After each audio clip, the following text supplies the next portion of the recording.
Hey, Cathy, thank you for joining us today. This is the Yeah, third in the series of short videos I'm doing to promote everyone who's doing a masterclass for the upcoming AJC Coaching Career School. So thank you for being here. my pleasure.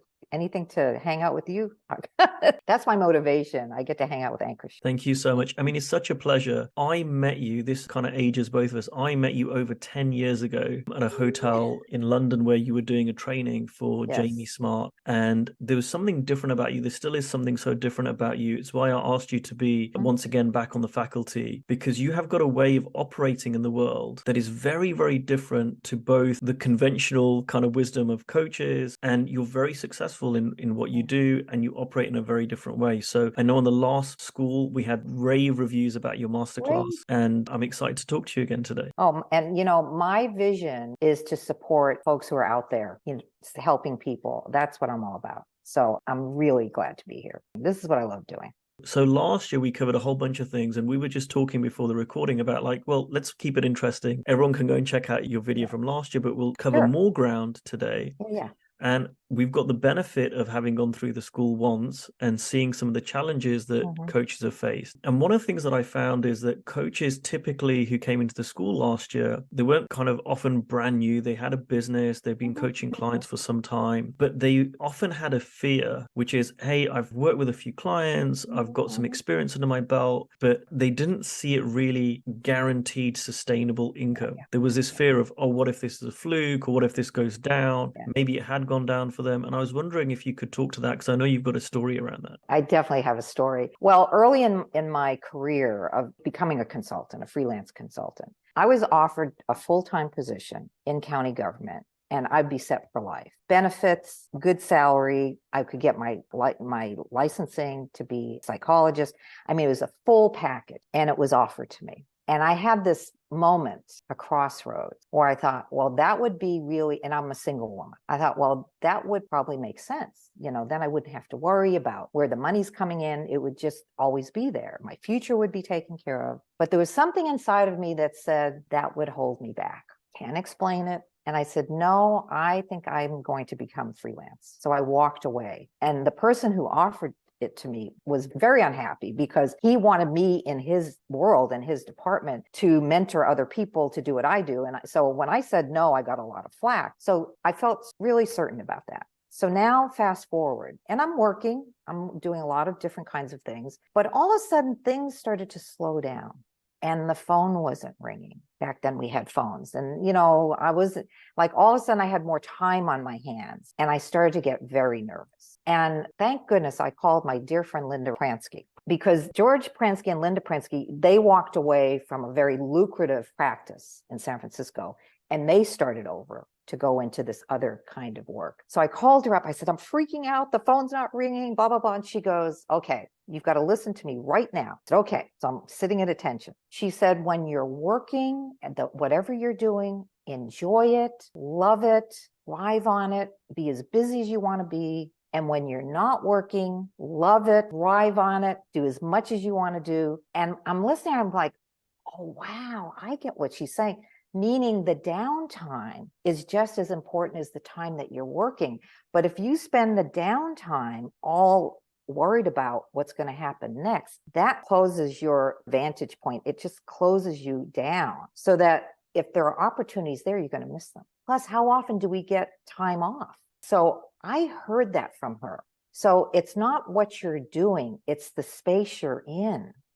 And so if you're starting to worry about the future, and it's funny, we think, well, if I worry enough, it's going to make things happen for the better for the future, when actually it's the opposite. The more I worry about and anticipate and be concerned about, the more that holds me back. And who knows what kinds of ideas could come to you while you're just hanging out. Well, yeah, I'm not working, but now you're doing whatever. So it's not what you're doing per se. And I know this sounds very bizarre. And as soon as I got that, I heard that, I relaxed and I thought, yeah, why am I, why? I love having time off. I drove to the beach, I did shopping, whatever. And guess what started happening? I started getting business again. And I will say years, 25, 30 years, that's how my life has been. Sometimes I'm working. And I think, well, when COVID happened, I used to travel to Europe, travel all over. And I thought, well, that's it. It's over. COVID's here. That's the end of it. And I thought, well, I'm ready to retire. That's okay. I have been more busy.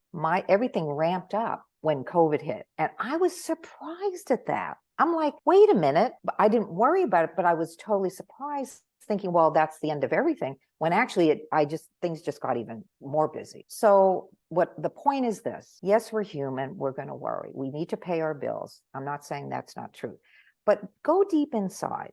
Worst case, we all know, those of you who've been doing this work, you all know you've been taking care of yourself for how long? If I need to go to, in fact, one day I thought, well, if I can't do this work anymore, I'm going to go sell BMWs. I love my BMW. Knowing what I know, people would love me, the work that they would be drawn to me, and I'd probably sell a ton of BMWs. See, to me, it's not what you're doing. It's the space and the certainty and the trust you have inside yourself.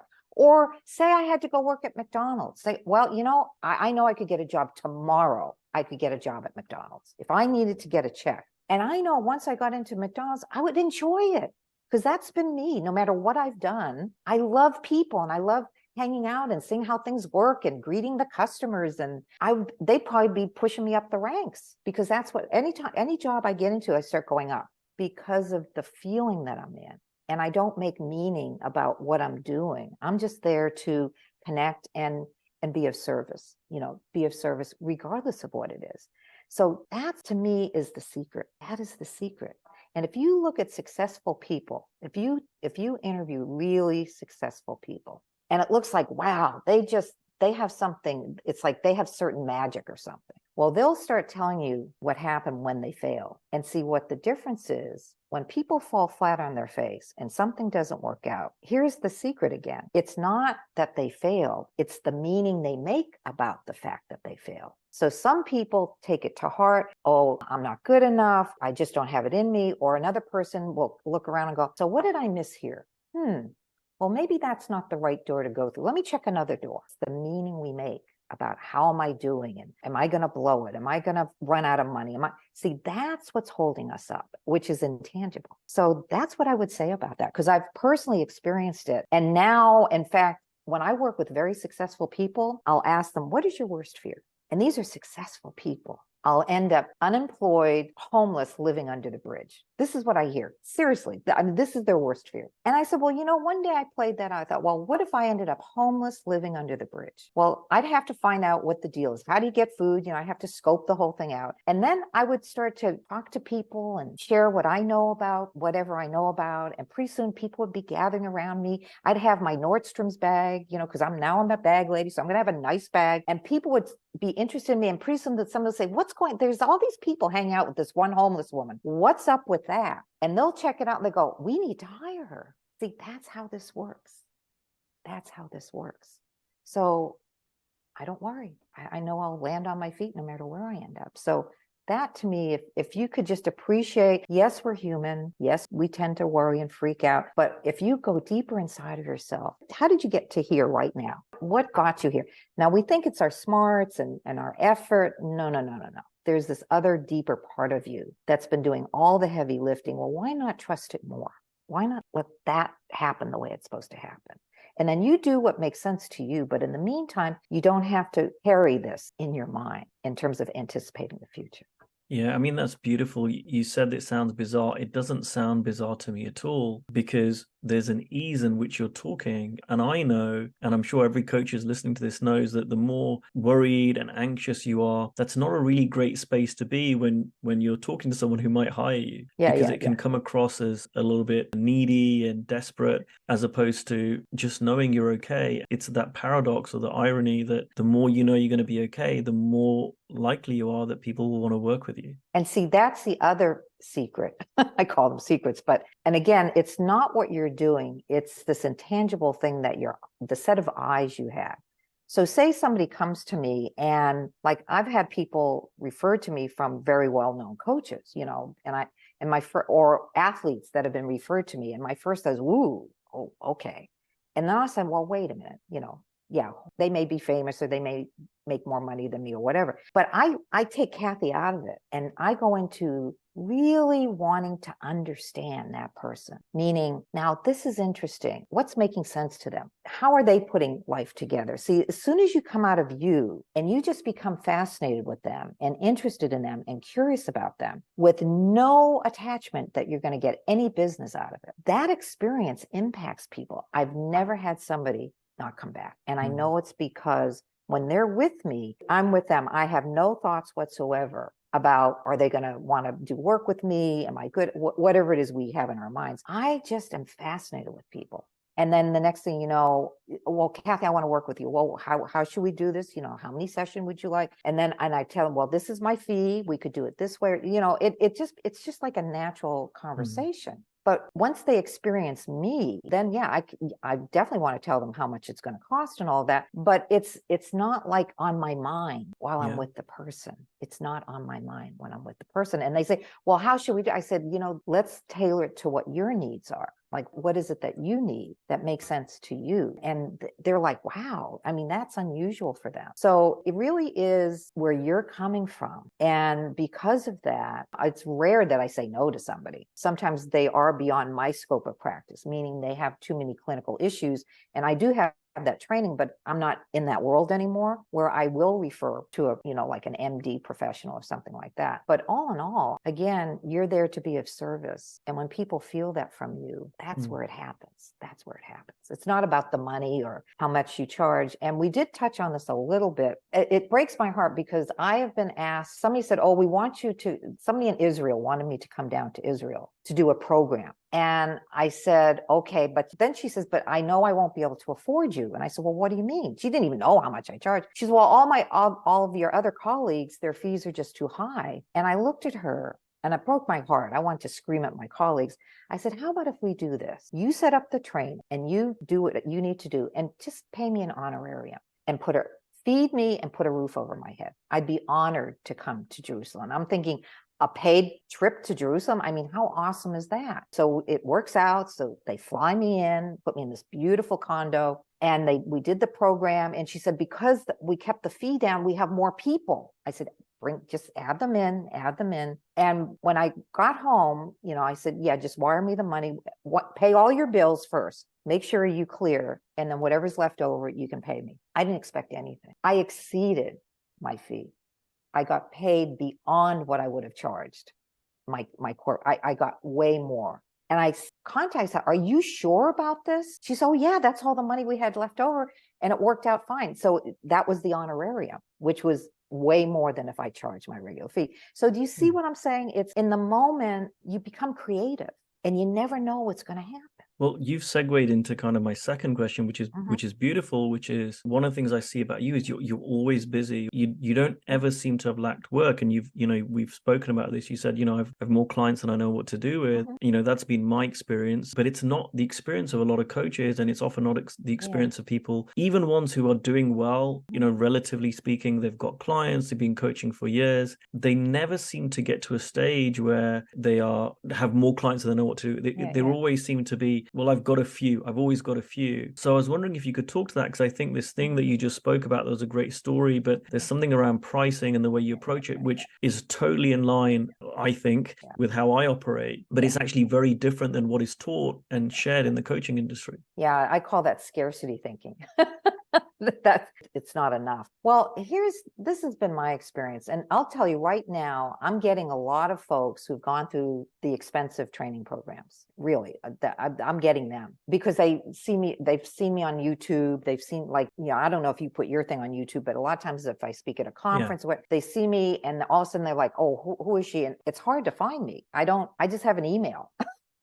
That's it. If you want to find me, just look for my email. But to make a long story short, I think people have this idea about how much they should charge. And I remember in the early days, I had a sliding scale thing where depending on people's income or what they can pay. I did this whole complicated thing. And one day I had a client, she came in and she was at the lower end of the pay scale. And she had her beautiful nails and her hair done with the hair dye. And all of a sudden it hit me, wait a minute. Obviously she has some money because she's paying for all this stuff. And she's going to pay me less? What am I, chopped liver?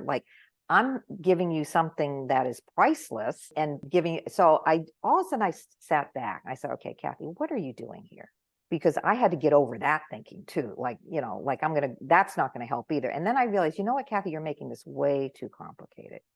And that's when I realized, no, I can charge what I feel comfortable, what I call my corporate rate, meaning companies. In fact, one time a colleague of mine, we were going to teach at this company and we sent in our proposal with our fee, and thank goodness the HR person goes, oh, you guys, you got to charge more. And we go, oh, really? She says, yeah, you won't be respected if you charge what you're, and we looked at each other, really? I mean, we were thrilled because we'd been used to working in government. So that's when I realized, oh, you can charge a high fee, which is kind of accepted in the corporate world. And so that's how I came up with that. And then I have another fee, which is I just give it away.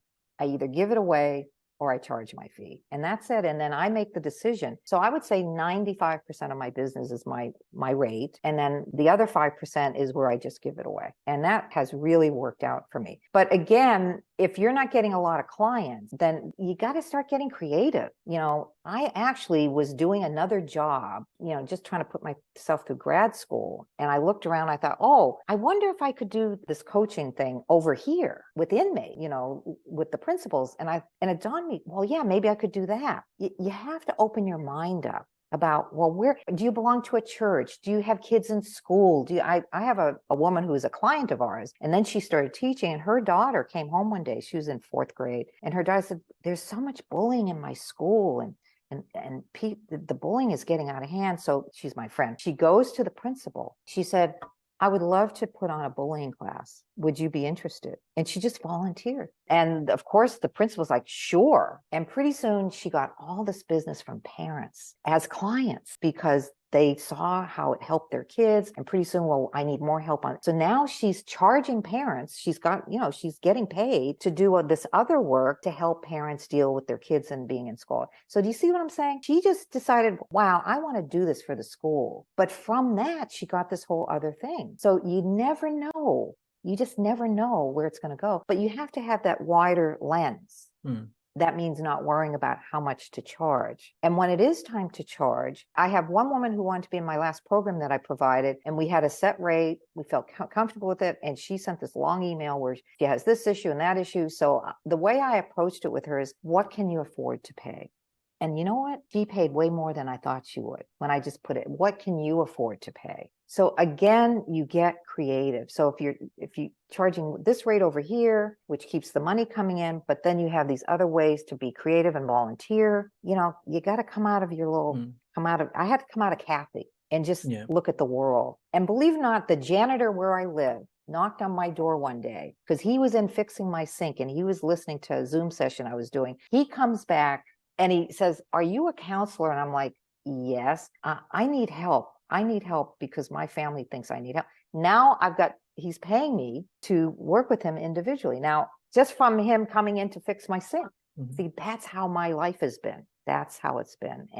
But it's because of the place I'm coming from. So I don't know if that answers the question, but it does. And I want to break it down a little bit clearer for people. In what I saw in the last school is that so many coaching programs, so many coaches, so many marketers are saying, you got to charge a high fee. You got to charge a high fee. That's how you make money. And one of the things that, I was taught from Steve Chandler is if you're a coach and someone wants to work with you and you've got space for clients and you don't coach them, you're not a coach. You're not a professional. And what I see you doing is, hey, if I got space to help someone and they want help, I'll find a way to make it work. Now, if you're at a stage and people get to that stage where you've got too much work, well, that's different, and you can still make exceptions if you need to. We're not pointing to people, devaluing themselves or charging lower than whatever. That's not what I want to make that clear. What we are saying is, whatever space you've got to help, use up that space, get creative around it. And this kind of ties in with the first question around like being worried about it all drying up. Well, if you're constantly serving, constantly helping, that has more people out in the world know what you do, getting a good experience of you, and then that grows from there. So Cathy, we only covered like 2 of the points. We had so many more. We'll cover more in our masterclass later this year. I'm so glad that you have agreed to do this. I know you don't do this just for anyone. We're really, really lucky to have you in the school. So thank you so much for your time today. And I'm just really looking forward to you sharing your wisdom with all of the coaches who sign up. We get to talk about more of this stuff. Absolutely. Anyway, thanks for having me back. Thank you, Cathy.